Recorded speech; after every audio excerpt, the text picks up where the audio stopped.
Some things you just shouldn't include in your D&D game. Other things you can, but just tread lightly. It's 5 topics to tread lightly on in your D&D game. This week on the Dungeon Masters Dojo.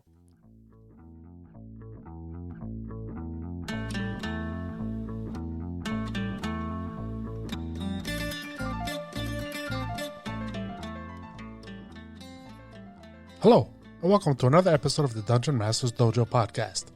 This is a show for game masters and players alike. We hope to bring you tips and tricks to elevate your game and develop the art of dungeon mastery.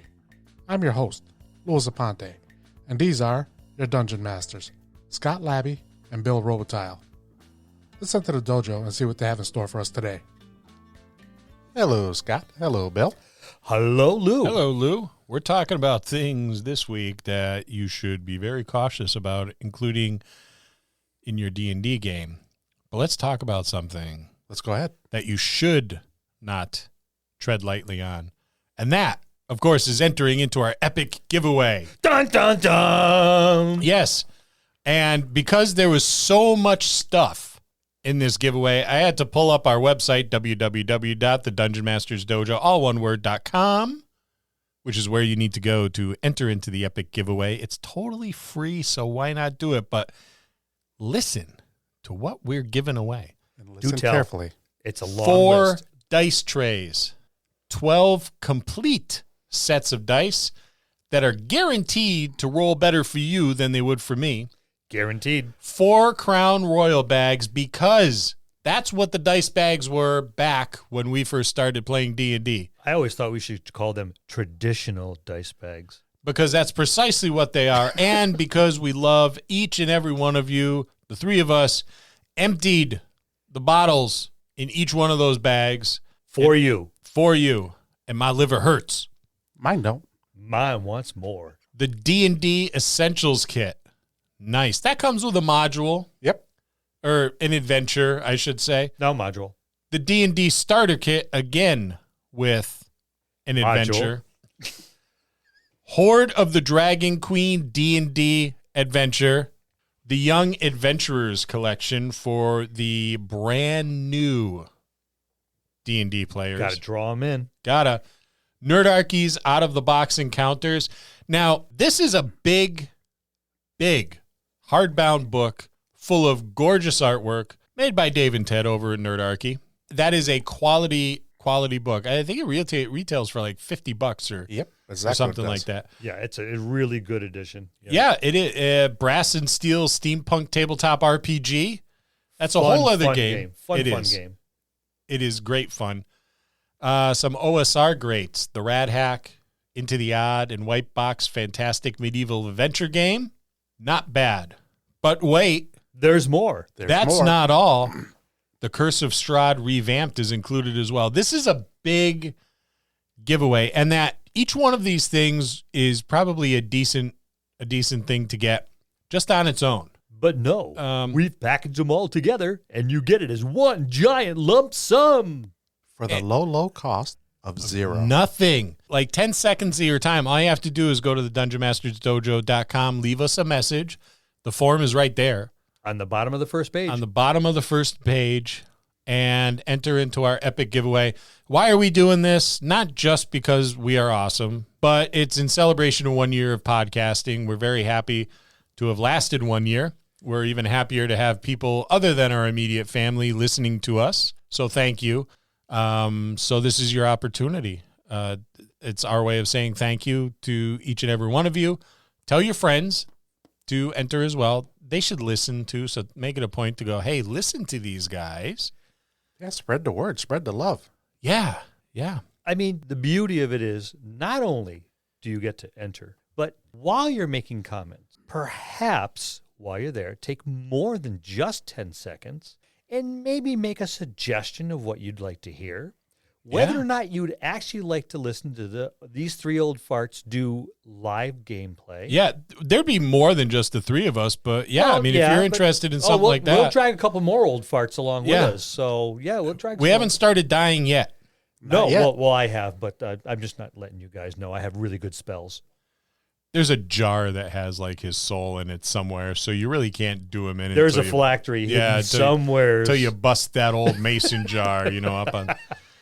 But yeah, as Bill said, yeah, definitely let us know if there's something you want to hear our take on, and certainly. And although we don't want to hear it, if there's something you perhaps do not like or maybe would like to hear different, please let us know. We are open to criticism as well. I'm likely to ignore it, Yeah, I'll But- probably cry over it. but Lou will pay attention and make Yeah. us respond to it Yes. Yes. because he's our conscience, morals, and compass.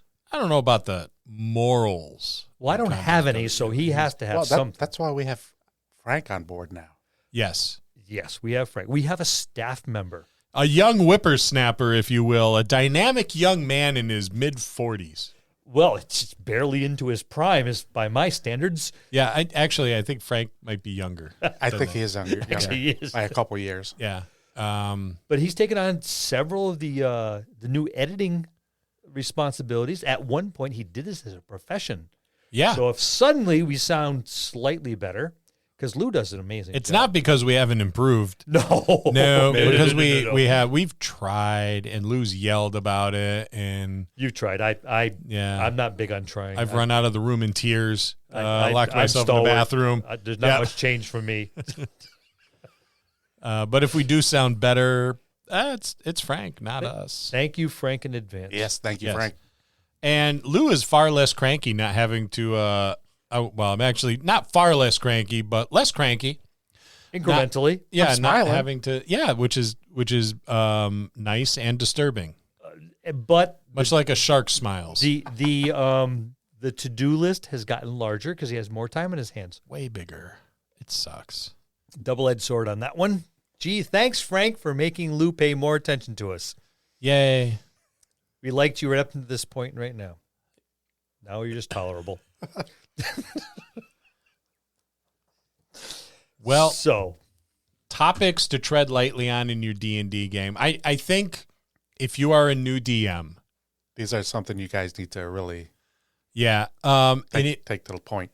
yeah, and maybe you shouldn't even bother to include these in your game until after you get a little experience under your belt.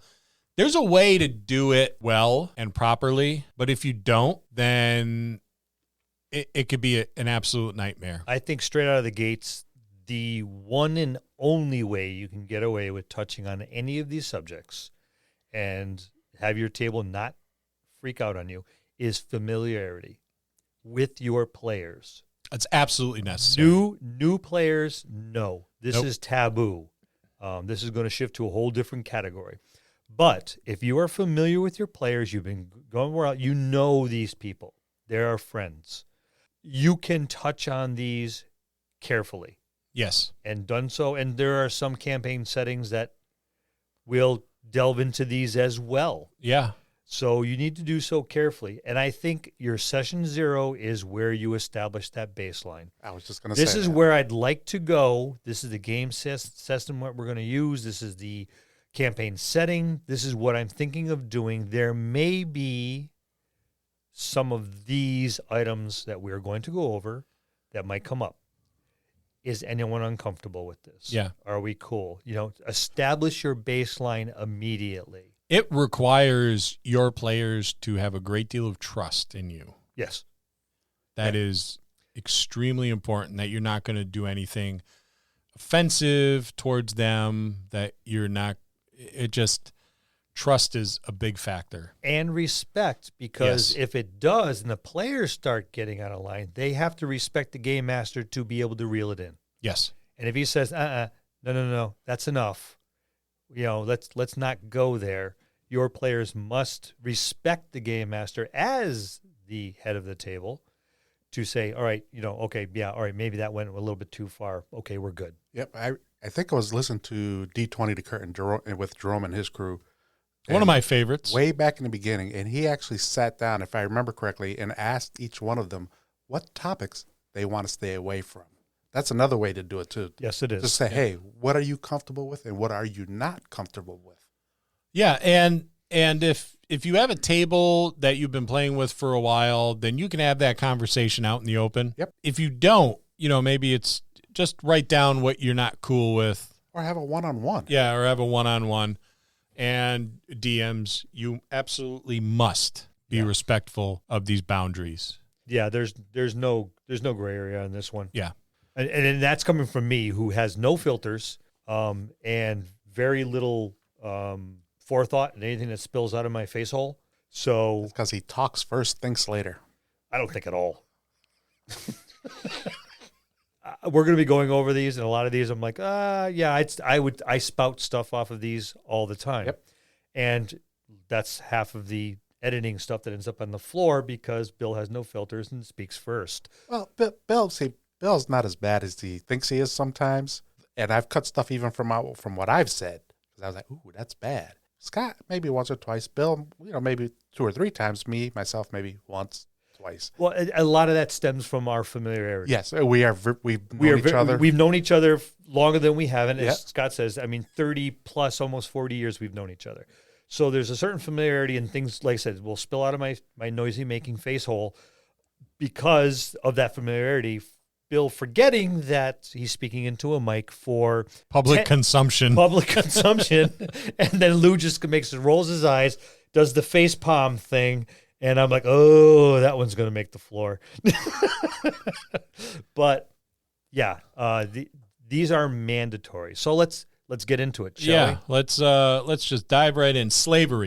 Slavery, and I've had slavery topics in my games as long as I can remember. But if we're talking D&D, tread lightly on the topic, especially where brutality comes in. I like to prefer to describe it as, okay, there's a slave auction. These people are being mistreated, and leave it at that. Or when describing a culture that the player characters are coming into contact with that practices, the ownership of other human beings, I will describe that up until a point, but I won't use like real world examples from a more recent. You keep it rated G pretty much. Well, G plus, we'll say. The way I go about it is indentured servitude.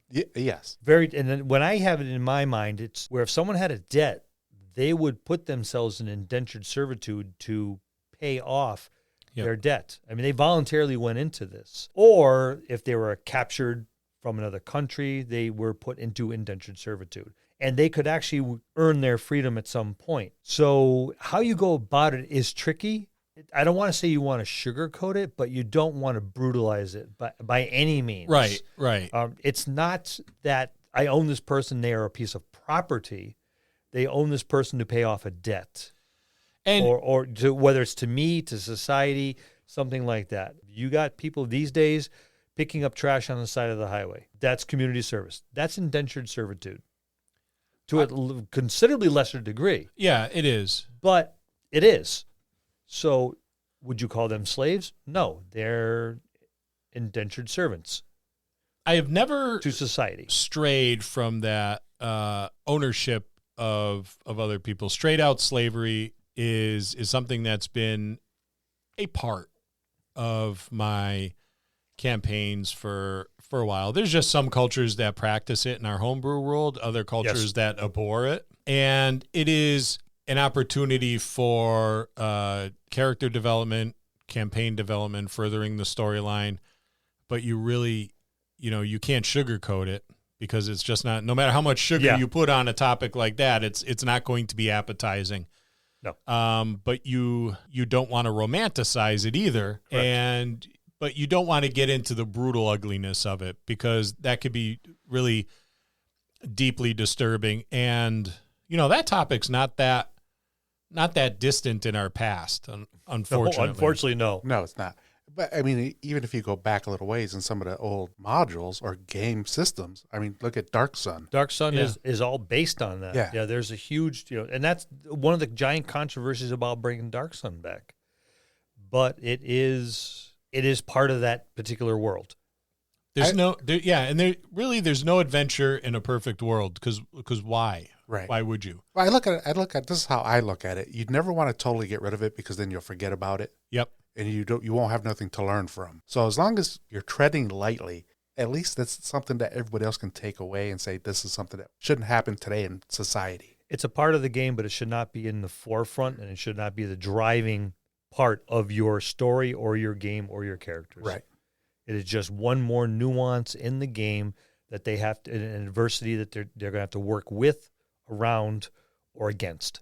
Sexuality could be another hot topic. That is very much a hot topic, Yep. especially today. It could be anything from sexual preference to just the act of fornication. But it's not something that I tend to leave that out. That's like just fading to black. Yeah, that's a fade to black situation. Mm-hmm.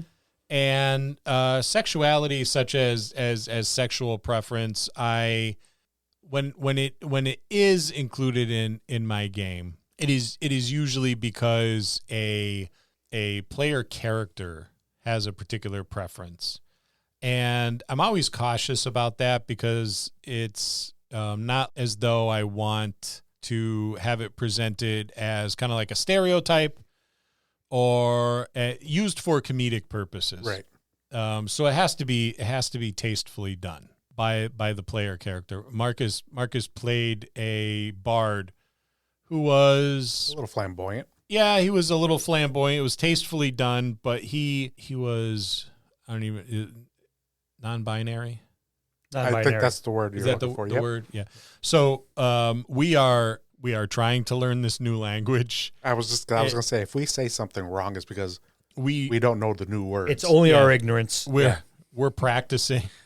We just don't know it. We didn't have these words coming up. So I think on the topic of sexuality, people could get very uncomfortable. Yes, very quickly. Very like Yes. 0 to 60. And some people may not even say nothing, and they'll just leave your table. Yeah, and that's a shame. Yep.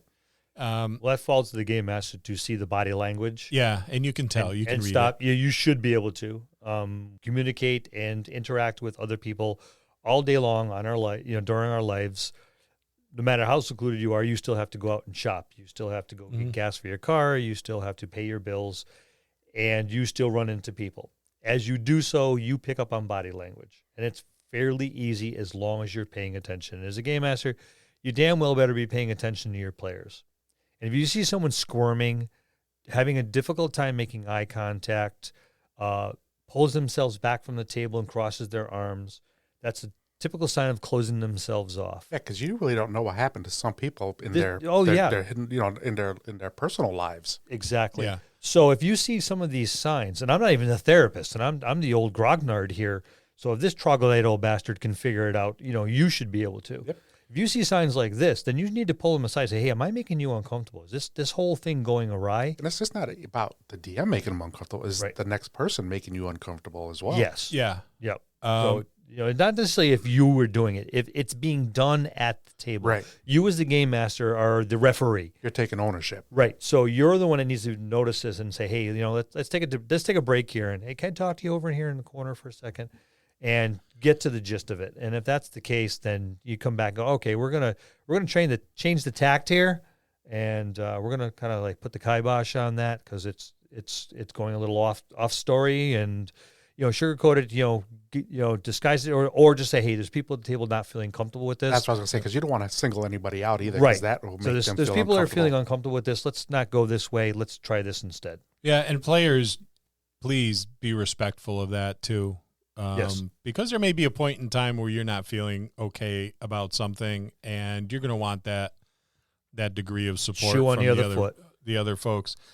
I think the only time it should be brought up is if it's an integral part of the story, and it very, very seldom is. Right. There's a few instances where I can think of where sexuality might be an integral part of the story, and that would be in the instance where, well, I'm going to marry my daughter or my son off to this person to kind of combine two families, and then they're like, no, I don't want to do that because that's not my preference, and then the PCs are somehow involved with that. But otherwise, it should be another instance where it's a fade to black This is situation. not a romance novel. Yeah, Exactly, where it's like yeah. if your PCs want to go carousing down at the Ticklish Whisker and visit some of the, the local streetwalkers and the whatnot. Okay, you do that. Subtract this amount of, and then move on.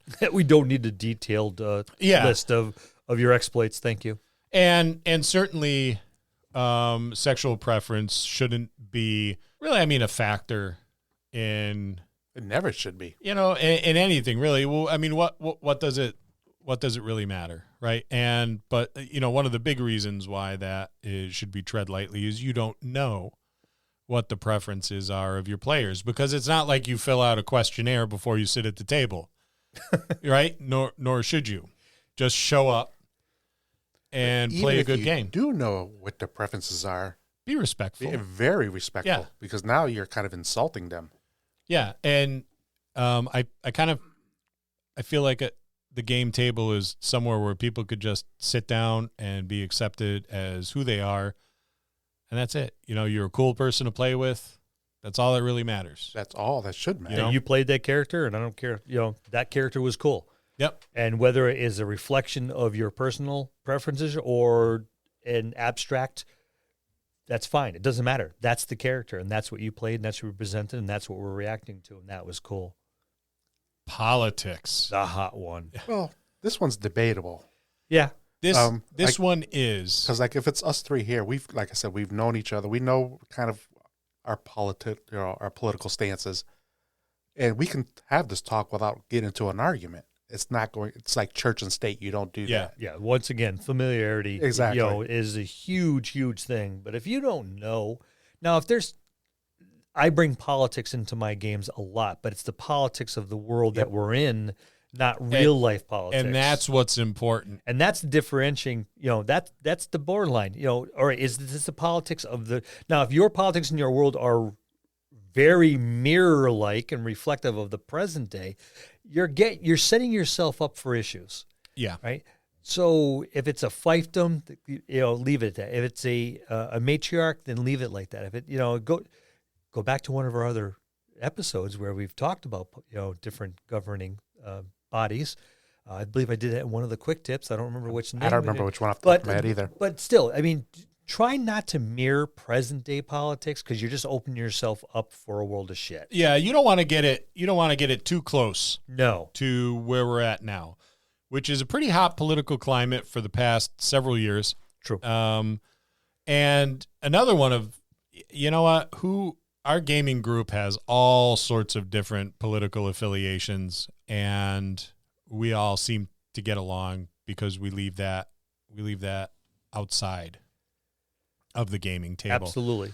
And in our homebrew world, where there's mirrored politics, that the political climate of the world is not reflective of today's present political climate. No, it is just governmental constructs. Yes, so you don't want to have thinly veiled world leaders that mirror certain political figures from the recent past. If your and the world present. leader is named Haydn, yeah, that's probably a bad or idea.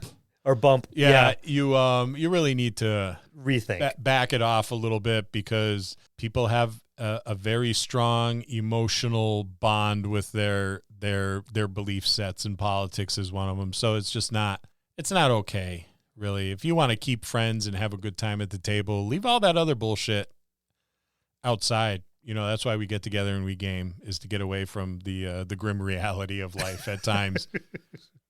All right, so then we move on to PC and PC or PC and NPC romance.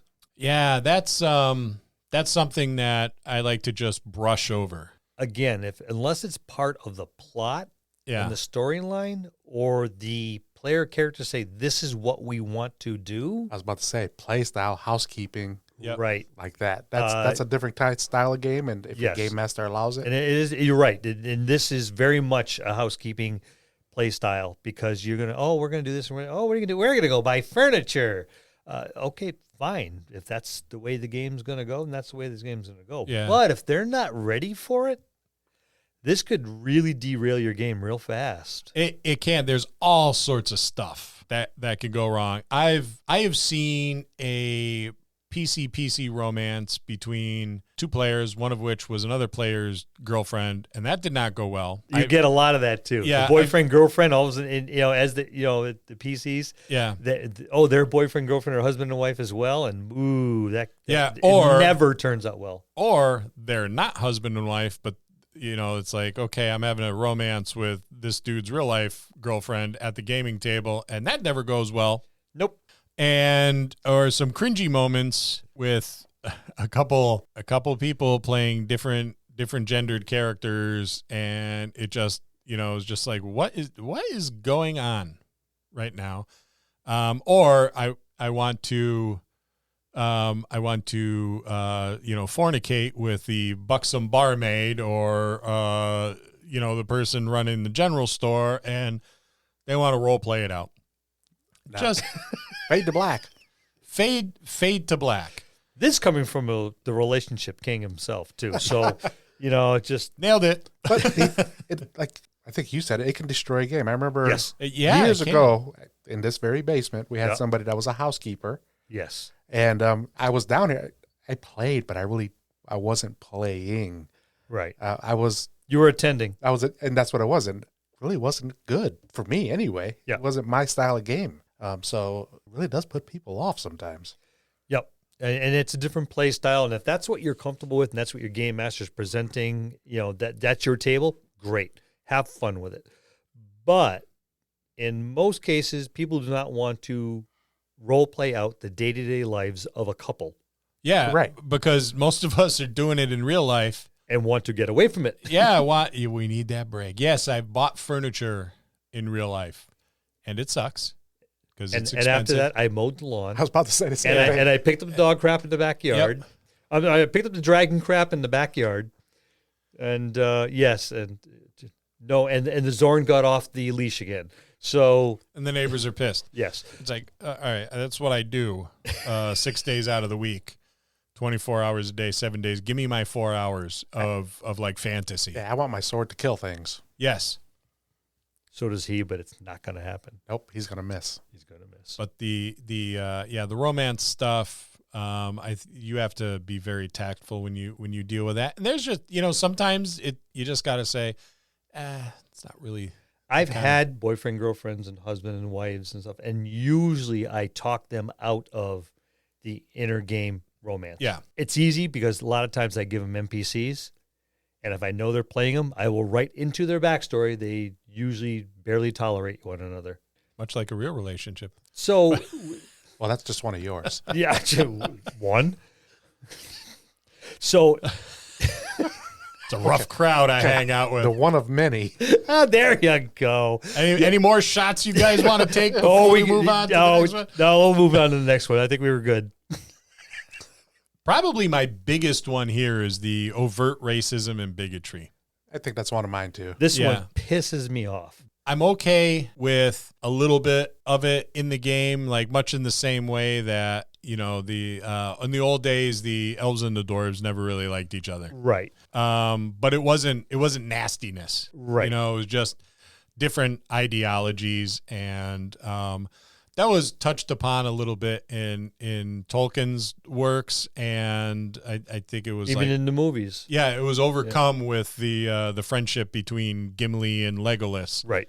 But it's I think it's okay if you have an adventuring party, and it's a diverse adventuring party, and maybe it's a young one, right? You're starting off at first level, and you have some cultural differences which are difficult initially to overcome. But I think if you're going to do that as players, you have to allow your characters to grow.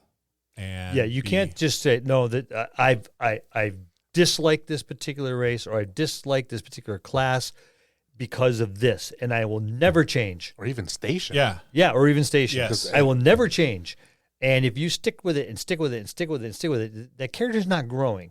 It's obviously not paying attention to what's going on, and the fact that person, it might be the healer or is the frontline defender, and the reason you're back here and safe is because they're the one taking all the shots. Or just if you've adventured with someone long enough, you realize that, okay, that's maybe the stuff that I've been fed culturally about this other group of people Is wrong. is wrong, because this individual that I'm with, that I'm fighting alongside, I've grown to like and respect And trust. and trust. Yeah, because I've heard they'll always turn your back on you, and this guy's always coming up and going, "Hey, do you have enough of this? Can I help you with this? Are you okay? Do you get enough sleep?" He seems attentive all the time to everyone, including me, who supposedly he doesn't like, but I've never seen that. Yeah. So why am I being told he doesn't like me? So let your character grow. What I was going to say is, it's like when Scott and I when you ran that first year campaign. Yes. Our characters did not like each other. No, they did because of not. our station, not because Yes, of our race, because of station. Yes. because of station. But I think day 2 or day 3, we learned to trust each other. Then year 2, when we were doing another year, we actually grew closer. Then the year 3, our That characters third year, grew. you were inseparable. Yeah, our characters grew. Yes. We learned that everything's not about station or race or class or whatever. Right. So the overt racism, the overt bigotry. Yeah. I mean, just the jokes and I was about to say, even stuff that's not in game, Right. just saying it over the table, like from me to you, that can hurt a table too. right. Yeah. Right. Absolutely. Because there's going to be someone at your table that goes, "Well, that was really inappropriate." Yep. Because it wasn't even in the game. So is that how that person really is? Check yourself. Yeah, making you think, huh? Only because The old guy with no filters. No, well, because again, we've known each other for Ever. forever, 100 years in a day. Sometimes we will say something amongst ourselves, but that's where it stays. Yes. Yeah. And we don't say it in front of the large crowd. And if we do, if it bothers one, hey, that's enough, and it stops. Yep. Yeah. And it's not really race, but it's more about just we talk about station or class, and we're like, hey, that as far as it goes, and okay. It's all about respect. Over the decades we've been together, we've talked about everything. There is no subject we have not broached at some point. And it's like, and even then, it's not throwing out a comment to say, all right, what's going to be a reaction? We will come right out and ask, what do you think about? Yep. Yeah. What do you think about? Because we respect each other's opinion, even if it is diametrically opposed to ours. Yep. We still respect each other. And we're like, oh, okay, well, I see where you're coming from. Well, it all goes back to that one simple thing, and that's a mutual respect, that baseline respect that Yep. I think everybody is owed. It's like, all right, let's be respectful of boundaries. Let's be respectful of thoughts and feelings and all of that stuff. Personal experiences. Yeah. Because on our getaways and our week longs, after the game, we do have these talks, but they are very respectful, Yes. and we stay within our bounds. We all know where our bounds are, and the subjects could be anywhere from church, state, anything. Yeah. Again, we hit the gambit. In one Yeah. evening, we'll go over a dozen different topics. Yeah. With a group that's 12, 14, 16 large, And some of these guys are very, very well educated. extremely well educated, and there could be the diversity in our group is pretty amazing. Yes, it is. No one walks away upset. Nope. No one walks away resentful. No one walks away remorseful, because we have an intellectual conversation amongst friends of differing opinions. So I feel remorseful sometimes when Scott yells at me for yelling at sin. Well, you need to use your words appropriately And drink you less. shouldn't And drink less. Yeah, and you shouldn't be yelling, because that's just not. That's not a yell. It's just, sometimes I'll be, hey. You shouldn't scold. I like to And scold. I'm old. I know. But At least I don't do the finger like Bill does. You need to I do the finger You need to use your words better. and the leer. And with the spoon. And- Well, that's only when I'm in the kitchen. And it's a Which ladle. is quite a bit when you're cooking. What can I say? I like to cook. So with all these things, feel free to put them in your game, right? But you can only do it up to a certain extent. You really there's a point where you can go, and it's okay. The title of the episode is Tread Lightly. Any of these topics, it's called really when knowing when to fade to black. Right. Yes. And respecting your table. And your table respecting you at the same time. Absolutely. All right. So among friends, you're certainly more likely to say things you would normally not say in public, or even in a group that's not entirely comprised of close friends. But even here, there's some things that might make some of your players uncomfortable. Some points may be a particular point of contention for your players. Others may just hit a little too close to home in real life. And let's face it, we're here to get away from real life.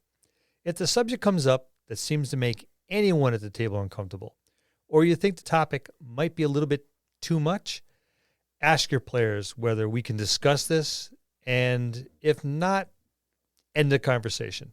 It's as simple as that. And that's 5 topics to tread lightly on in your D&D game. We'll see you next time in the dojo. That's going to conclude this episode. Thanks for tuning in and listening. Please subscribe to the podcast for more great content. If you'd like to hear a particular topic, you can reach us on Facebook at the Dungeon Masters Dojo, or you can drop us an email at thedungeonmastersdojo@gmail.com. Thank you, and have a good day.